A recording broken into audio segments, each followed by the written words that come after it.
Welcome into Ric Renner, Texas High School Hysteria.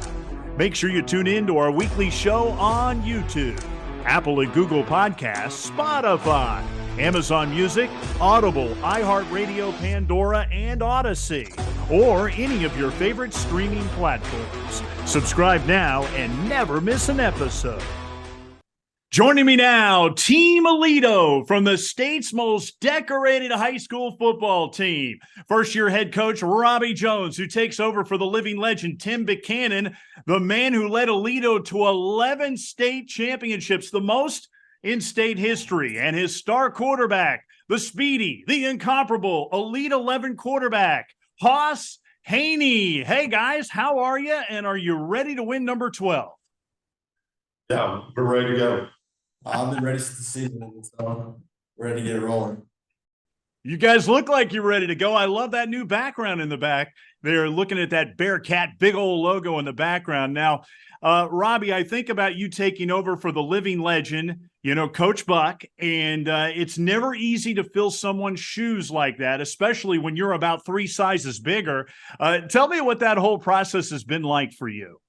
It's been a pretty easy process. The fact that I've been here, this will be my 24th year in Aledo. I was the offensive coordinator the last 14. I've been with Coach Buc forever. He's still around, so sometimes it's almost like he hasn't left, but the fact that we've been able to keep the majority of the coaches on staff here, the transition has been really easy. Yeah, I think about it from your perspective, Hauss. It's kind of cool. You got to play for the Texas legend, and now you get to have your coordinator as your head coach. Talk about the amazing part of all of that and the fact that you could go for back-to-back state titles with 2 guys that have been very special in your life. Yeah, I was extremely fortunate to, end up moving to Aledo and Coach Buc's last 2 years of coaching, and, to send him off the state championship to end his career off good. I mean, I'm just extremely blessed, to be able to do that. And obviously now I'm playing for my OC, who I won my first state championship with, and I wouldn't trust any other coach to take over for Coach Buc. And I'm not worried about a single thing because he's handling it the right way. So I'm pumped for what's to come for him and for the rest of his team. Robby, you probably thought that you were going to retire before Coach Buc was going to retire, right? Yeah, it's kind of the way I thought it was going to happen. I didn't think he was ever going to retire, and I thought at some point, I'm going to get tired of this before he does. But things worked out for me. He decided, that it was time for him to step away and go do some other things. And I was eager and ready to step in the shoes. Yeah, you look at it, you talked about it earlier, you were a coordinator for 14 years, been around this program for 23 years. You've probably learned a lot of life lessons from the Texas legend. What is probably the biggest thing that you take from Coach Buc? Because I know he's always going to be available for advice if you need it. Right. One of the biggest things is don't neglect your family. We put in a lot of time up here working, and Coach Buchanan has been one of the best I've ever seen at saying, listen, coaches, we're up here working on Saturdays. If your kids have a game, a Pee-wee game, don't miss your kids' games.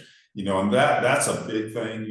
It's about family up here, and we have some of our coaches' kids running around all the time, and that's not the case in most places. And we're going to continue to do that. We're going to continue to say, hey, coaches, don't miss. I'm going to be mad if you miss your kids' football game on Saturday, because you can go watch that game, then get back up here, and get your job.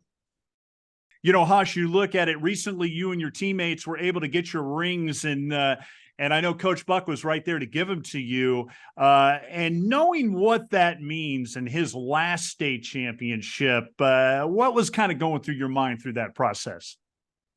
Like I said before, I was extremely lucky to be able to, be on his last state championship team and, be able to be there with him when he was getting his last state championship ring. Who knows, he could come back and somehow get another one, but as of right now, like I said, I'm extremely fortunate to, be able to experience that with Coach Buc and the rest of the team.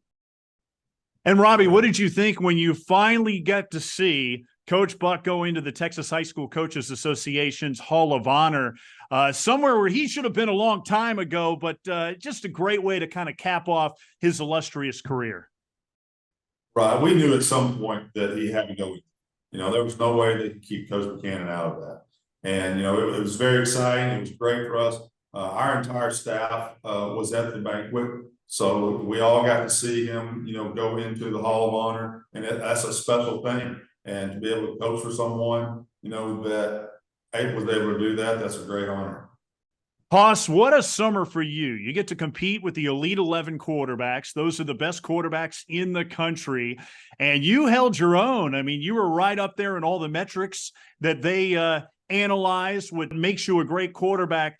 Tell me about that experience and what it does for you as you take it into the new season. Going into that, I was just going to go there and have fun and take it all in because, there's only 20 quarterbacks in the country every year that get to experience that. So, I was walking to that thing with an open mind and, just open personality, getting to know all the dudes. Because, you see all these dudes on social media and stuff. And it was just great to get to know everybody that is coming from, similar perspectives, thinking from similar perspectives as you. So it was just a great experience. I was going out there to have fun and obviously compete and, just showcase my abilities and who I am as a person too. Because, they got the interviews and stuff. So, I was just trying to, be myself and give everybody a little taste of who I was as a person and where I'm from. So, I've been raised, I think, in a pretty good way, and I'm playing in a great program. So I think I got all the, help behind my back from my teammates and coaches and my parents to, be successful. So, yeah. Yeah, I think about all the Texas quarterbacks that have been able to experience that Elite 11 final situation. The great Shane Buechele, who did big things at Texas and SMU, Garrett Gilbert. The list goes on and on, but you always wonder how they're going to do when they get there. And the part that really impressed me is you were excited to be there. You were excited to compete. Did you feel that kind of sense? Because you didn't seem really overwhelmed about that situation. I'm throwing in shorts and t-shirt and, obviously there's cameras out there and, I've played under lights before and been in like more intense situations than that. So, I try to make, I'm not trying to make the situation bigger than it really is. This isn't, that wasn't dictating who I am as a football player. So I was just going to go out there and spin the ball like I knew I could and, have fun, like I said before. So, it wasn't too overwhelming and stuff like that. Well, you are the fastest quarterback in the country. Where did all that speed come from, and how much do you work on that to make yourself even faster? It comes from my mom. My dad was decently fast, but she was a track runner in college and stuff at TCU. So, most of my speed does come from my mom. And, I've always been fast since I was like Pee Wee football all the way up. But I really didn't work on like speed till I was in like high school. And I wasn't really working on speed. I was just working on form to, make it easier for me to run faster. So, yeah. Robby, you're also the head track coach there and made a little history this year with Hauss and the group on that boys relay team. They set school records and were able to make it to state. How important is it to have your football players compete in track and field? Good for our program. That was something that Coach Buchanan emphasized. When I got here in 2000, he said, "Hey, our kids run track." I said, "Great." I came here from Monday, Texas. You know anything about Monday, Texas? They run track there too. So that it's always been a big part of what I believe in as a coach, and we have continued that here. Andy Clark has now taken over as the head track coach. He's the one that actually took those guys to Alton this past year because the changeover that happened here when they made me the head football coach. They said, "All right, who's the guy that's going to take over for track?" And Andy Clark did that. He puts a big emphasis on the 400, and that's why we were able to drop that record time in the school record time in the 4x4, and then take that relay also to Austin. And this guy was a big part of that. He ran a 47-8 split, something like that, at one of the meets. I think it was the area meet. And when you got guys like Hauss, Haven Lawrence was on there. Help me out. Chris Chris Johnson, all those guys, and that's a big part of our football program. We try to build team speed through the track program. Yeah, Robby, and it's interesting too. You see, when we get to the state championship level and the teams that advance deep into the playoffs with the UIL, a lot of those teams have incredible track speed. I think about Fort Bend Marshall is one that really comes to head, and you met them twice in a state title game. I remember Coach Buc always saying, I want to grow the grass at AT&T Stadium and try to slow those guys down because they had Olympic speed, and yet your Aledo teams were able to overcome that, Robby. How did they do that? I think it was the training that we put in. We can't go out there and run with those guys on the track. We can go out there and compete against them, but they blow us away on the track. But our kids work so hard through the year. When we, our plan is to go play all the way through December, all the way up to Christmas. That's our plan every year, is play football through December. Then we're going to come back from the Christmas break. We're going to spend 3 weeks of hitting the weights really hard. And then after that, man, we get on the track and we start trying to build the team speed, and if we don't do things like that, then we're not going to be able to compete with the people that have the elite speed like the Fort Bend Marshalls. Yeah, you look at your quarterback sitting next to you, what a tremendous leader he is. I know you've talked a lot about that. But what separates him? Having a quarterback this fast and such a great dual threat, it is just a dynamite connection and really an explosive situation that people can't stop you. That elite speed is there, and that's got to scare defensive coordinators. They don't want to let him get loose, okay? Because if he does, they don't have anybody on the field that can catch him. Besides that, Hauss has taken a great strides this past spring as far as becoming a better quarterback. He was a good quarterback last year. He's a better quarterback right now. There's night and day difference between spring ball a year ago and spring ball this year. And I'm hoping to see that, translate into the fall. I think it will. His arm's gotten stronger. He's gotten more accurate. He has a better grasp of the offense than he did last year. I mean, he was getting on kids in the spring and then also in the summer whenever they were messing something up. And, so that's maturing a little bit, becoming a leader and knowing basically what everybody in the field is supposed to do. And that's going to pay big dividends for us this fall.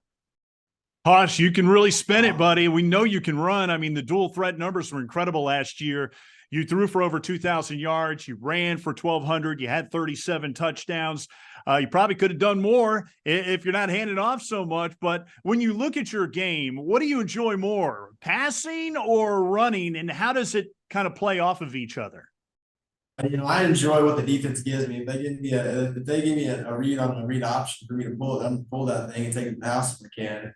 If they're loading the box and Coach Robby calls a pass play, I'm excited for a pass play. So, it's just whatever the defense gives us, wherever, schematically wise works best. But, it's fun to, get out in the open field and score a touchdown with my legs. And then it's also a good feeling to give one of my receivers a touchdown and air it out to him. So, I really don't know which one I like best. Honestly, it's probably passing the ball because, you just sit back there in the pocket. It's not as breathtaking, but I like both of them pretty equally. How do you think it opens up things for your teammates when you're able to run so well? Because it seems like if anybody's right next to you, you're going to outrun them. And I would imagine for your teammates, it opens things up even more. For sure, like Coach Jones said, defensive coordinators don't, want to have to scheme around a dual threat quarterback. So that just makes them have to do more things to try and stop it. And, you kind of confuse the defense sometimes. They don't know what to do. It keeps them on their heels and they don't know if I'm going to run the ball or if it's an RPO. They just have so many things they have to account for with the dual threat quarterback. So, yeah, it does open things up when I'm running the ball and they can fill up the box and have a guy account for me. Sometimes the dude can slip behind their top of their secondary and we can score a touchdown over the top on them. It just opens up so many different things. And, last year, Coach Jones, took advantage of all those things and it worked out for us because he's a great play caller. So you got to give all the credit to him on that. But, yeah. Robby, when you look at your offense, you got 7 offensive starters back. You do lose a couple of tackles out front. Where would you say this offense is compared to last year at this time? I think we're a little ahead, because last year we were coming in with a lot of new starters. This year we got a lot of starters back. Besides the starters, we got a receiver that's coming back from an injury. Trace Clarkson missed all the season last year, and he's going to be one of our top receivers this year. So he's taking one of those slot receiver spots that we, lost, and I think we're going to have a big season from him. We've also moved Patrick Daniels from running back to the other slot. So there's a dynamic player that's in the slot over there that we can also bring into the backfield. We have a new running back in Racine Guillory Jr., who is a dynamic sophomore. He's going to make a lot of people's heads turn this year with his abilities. And then, you mentioned the fact that we lost 2 offensive tackles. Well, we lost one of them in the second round of the playoffs. And his replacement, Josh McCarley, started the last 4 games for us in the playoffs. So, really, we got another guy who basically was a starter for us in the playoff run. So, we got a lot of guys back. Hopefully that translates into lots of wins, so we'll see. Hauss, you've always had such great chemistry with your receivers. I think about Jaden Pope in the state championship game where he was the outstanding offensive MVP in that game and set a state record on the Class 5A level that we've never seen in a state title game. Obviously, he's moving on to the next level. Talk about the guys that you're excited about offensively this year, and what are you expecting from this offense? Do you think it could be even more explosive than last year? Yes, I think it can be more explosive due to the fact that we are ahead of what we were last year during spring ball. Last year during spring ball, I was thrown into the quarterback position, and I was trying to get comfortable in the offense from the quarterback position. So, going through spring ball this year, we were running the gutter from the start pretty much. Obviously the first couple of days you're getting everybody in tune and everything, but we are ahead of what we were last year. And I think right from the get-go, we're going to be, putting a lot of yards up if we can keep our head on straight the rest of the summer and going to fall camp with a purpose and, a sense of determination that we're going to go 16-0.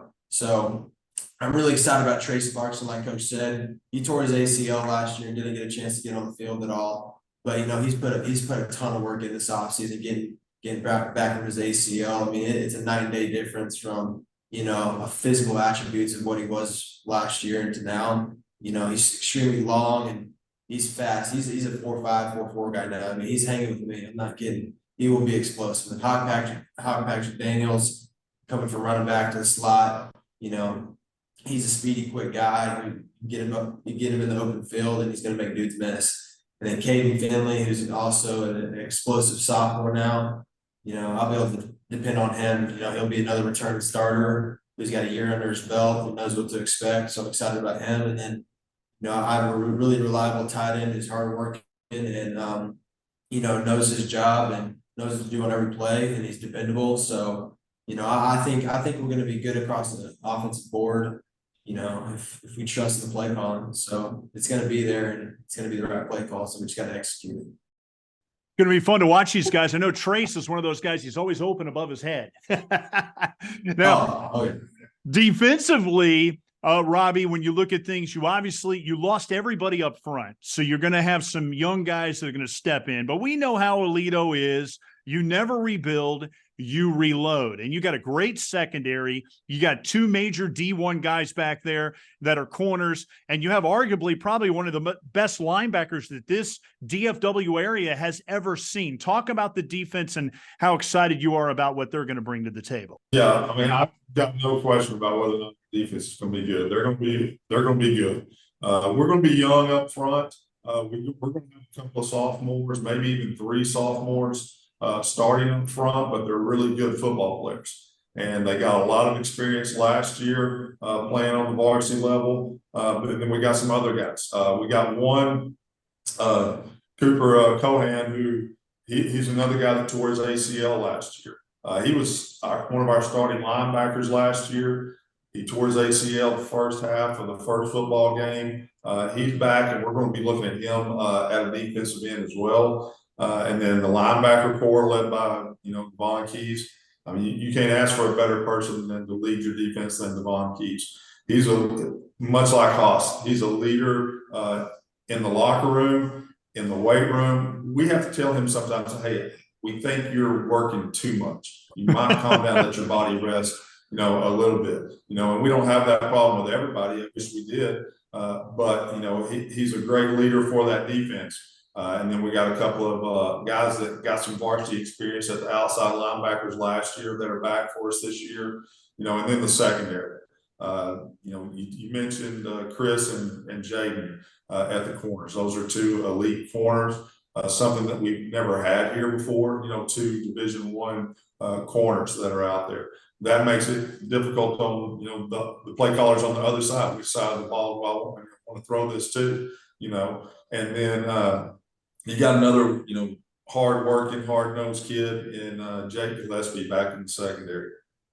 Jake has just the last few days picked up a few offers, and he's, if everybody played like him, man, the other team would have a hard time playing the next week.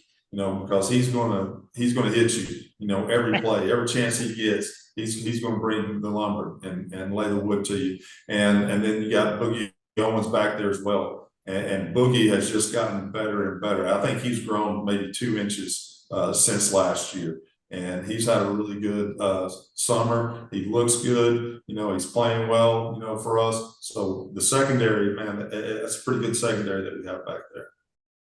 I always love too an Aledo. It's kind of an Aledo tradition where you'll have a great guy on defense that also plays offense. Devon Keys is capable of doing that. It's going to be fun to see what he does at LSU. That's where he's committed. But I think about, Chris Johnson and Jaden Allen and for you, Hauss, going up against those guys in practice, how much does it help your game because those guys are so good?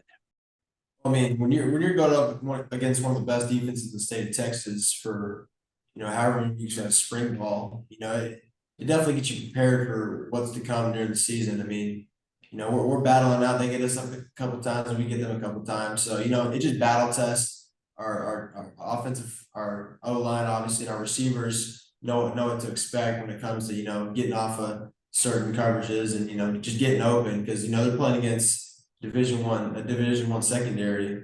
And it definitely just prepares us and doesn't shock us by the time the season comes around, so we're ready to go.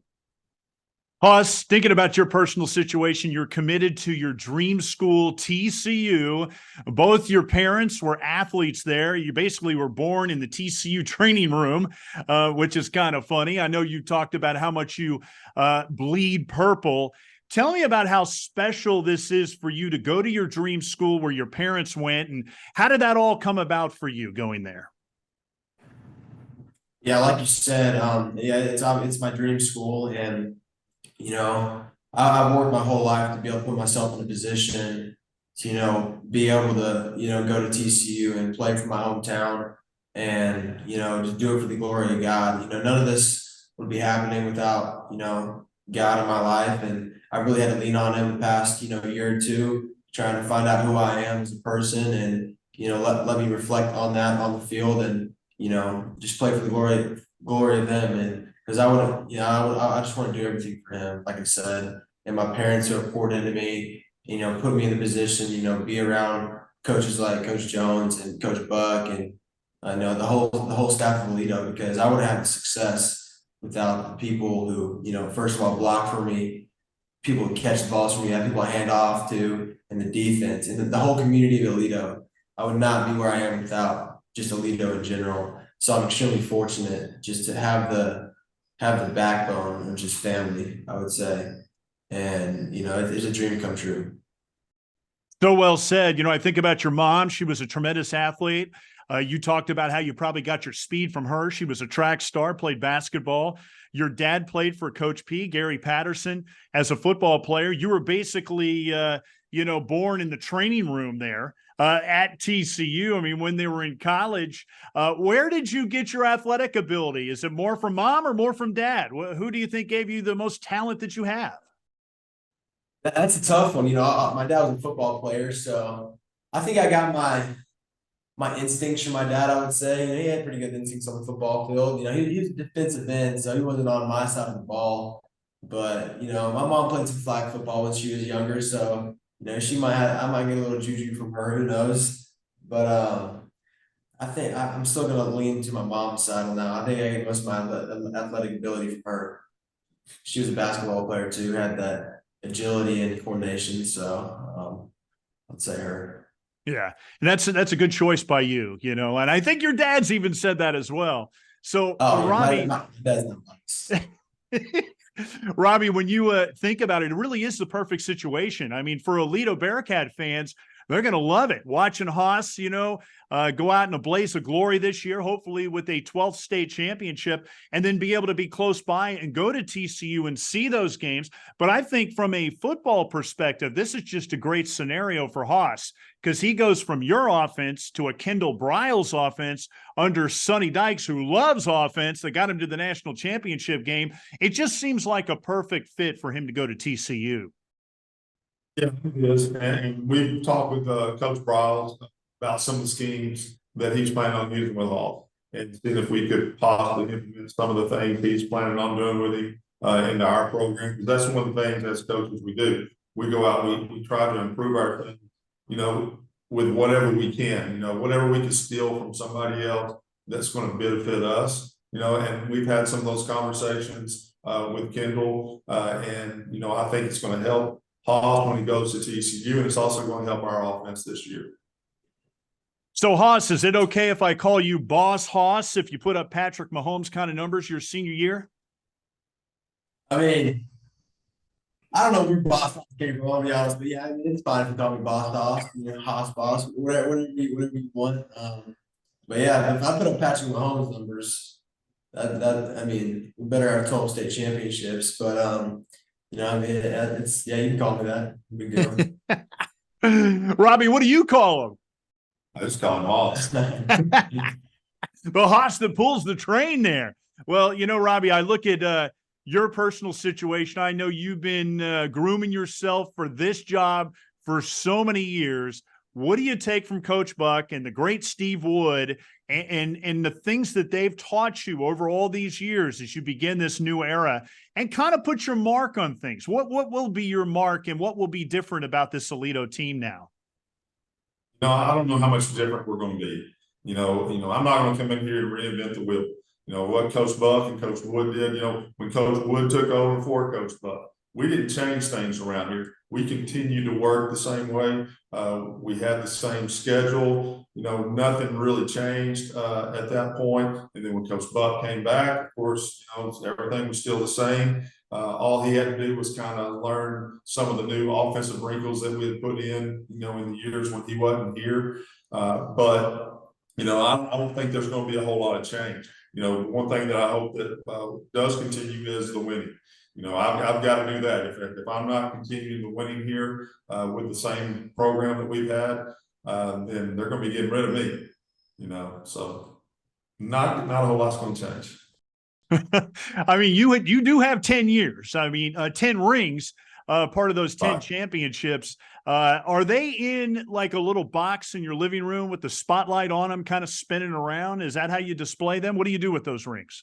And I don't have them displayed at all. I do have a box, after we'd won, 3 or 4, I would say, well, I need a big box to put them in, and Balfour sold me a box that fits 10 rings in. So my box is full. So hopefully, I have to buy me another one of those boxes for all my head coach state championship rings. Yeah, I have a feeling that first one as a head coach is really going to be special for you. Yeah, I think so. And after the first one, Coach Buchanan and I, we were at University of Texas, DKR Memorial Stadium, and everything calmed down. It was just me and Coach Buc in the coach's dressing room. And he goes, well, how does it feel to be the offensive coordinator for the state champions? And I said, Coach Buc, you know what? I really thought it was going to feel a lot better, because it was just basically a relief. And instead of joy, I felt relief because we had been so close so many times. I want to say In my coaching career, I've been to the state semifinals, I want to say 5, 6 times before we finally got to that state championship game, and so it was more of a relief, than, the joy that I thought I was going to feel, and, I guess it's going to be the same way, if we win another one this year. That's the thing. I mean, there's so much pressure to win at Aledo in that community and really live up to the standard of all the great players that came before. Hauss, you ever think about, I know you're a smart guy, about the tradition, about the Jonathan Grays, the Bishop quarterbacks, the JoJo Earles. Do you feel like there's a sense of kind of upholding the tradition that has been built there? Oh, no doubt, but you can't overwhelm yourself with the idea that you have to win, and you can't tighten yourself up. You have to have fun. That's one of the biggest things that I took away from Coach Buc, because he always made sure to tell us to have fun and be yourself out there in the field and play loose and fast. And that's one of the biggest things that, really helped me out when Coach Buc gave his pregame speeches, because he really just calmed the team down.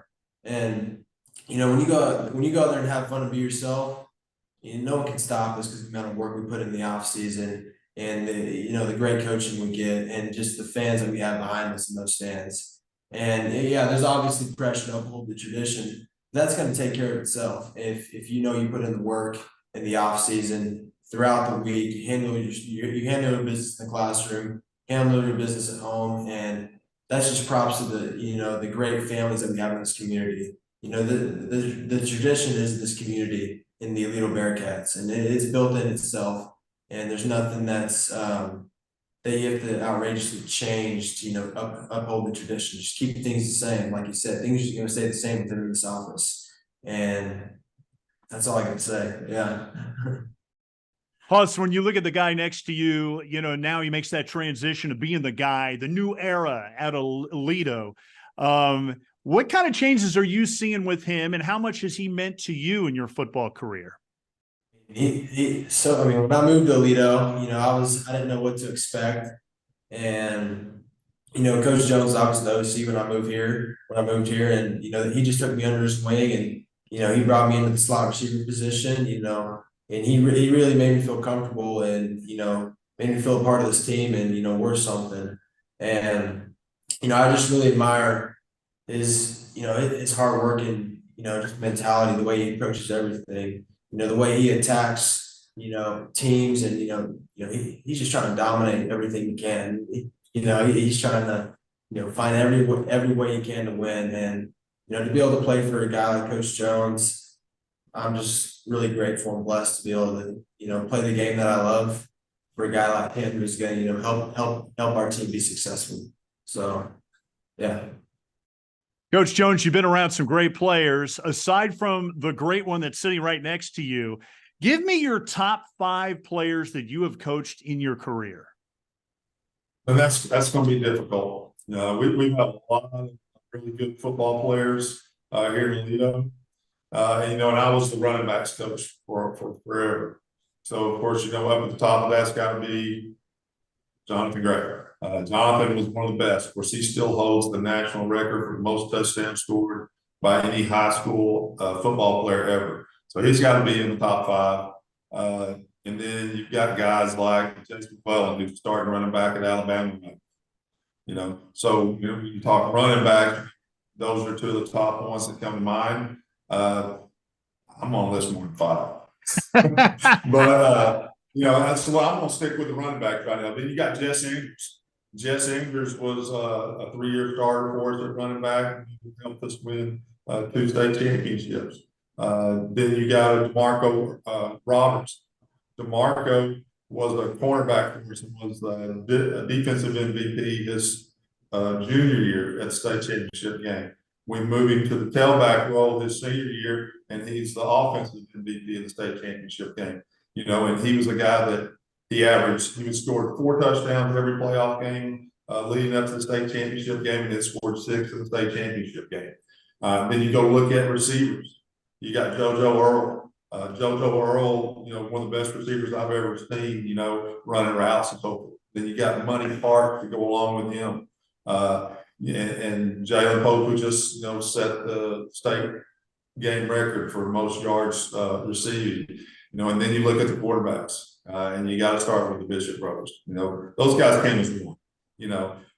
One family that won 7 state championships at the quarterback position, man, that's amazing. And then, 2 of the hardest throwing quarterbacks we've ever had, Dylan Davis and BFN. Okay, BFN. And who's at Colorado State right now? Okay, Braden's up there at Colorado State. I couldn't think of his name. But all those guys, are great football players. So it's hard to list 5. Yeah. Because and by the way, the Bishops just texted me. They're amazed that you didn't start with them. Yeah, you almost have to, but when you got a guy that has the total touchdown record for the nation, you got to kind of start with him. And plus, like I said, I was the running backs coach. So there you go.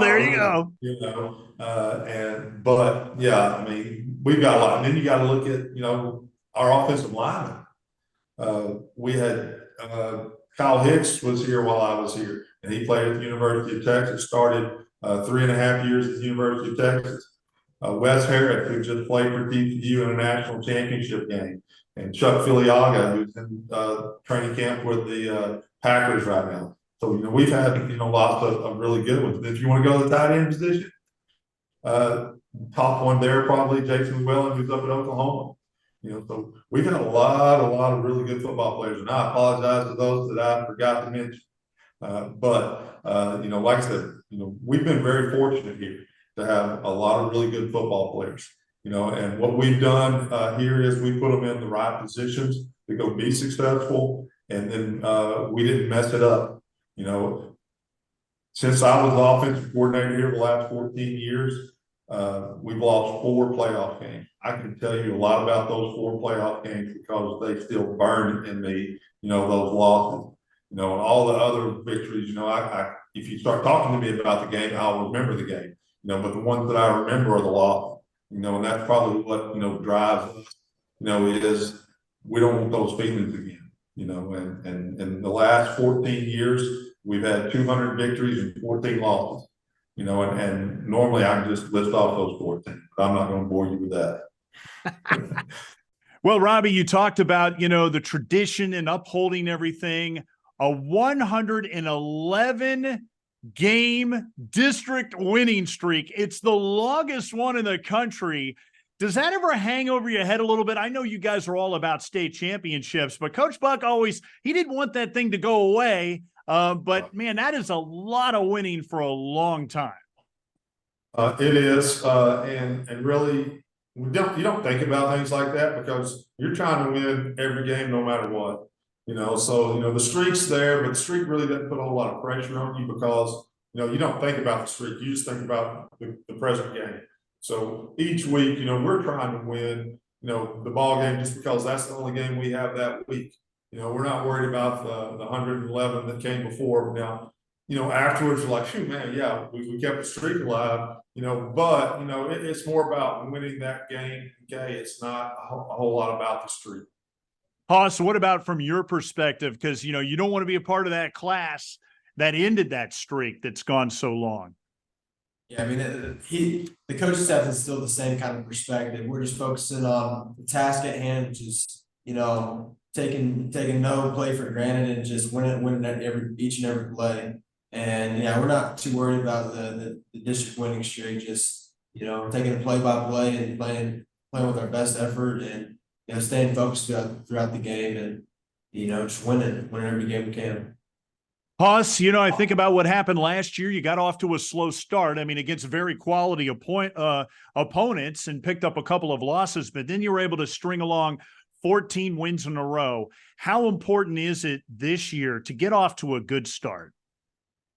That's extremely important. The deal with last year is just, it had to do with experience and comfortability. I was in there, it was my first varsity start, first 2 games were, and they had 2 really good teams, and it just came down to trusting in, the process. And, I wasn't trusting the pocket. I was getting a little anxious. I was gonna get out of here. I wasn't really surveying the field and just, trusting the play call and, just being comfortable in the pocket. So this year, I've got some experience under my belt, and we got a team that's experienced in all these positions. And, I think it'll be a lot more smooth to start, and I'll be able to trust myself more, and obviously the coaching staff and the teammates around me. And I think if we keep if we have a good summer the rest of the summer, and we start off fall camp good, then I think we have a good shot of, hitting the ground running.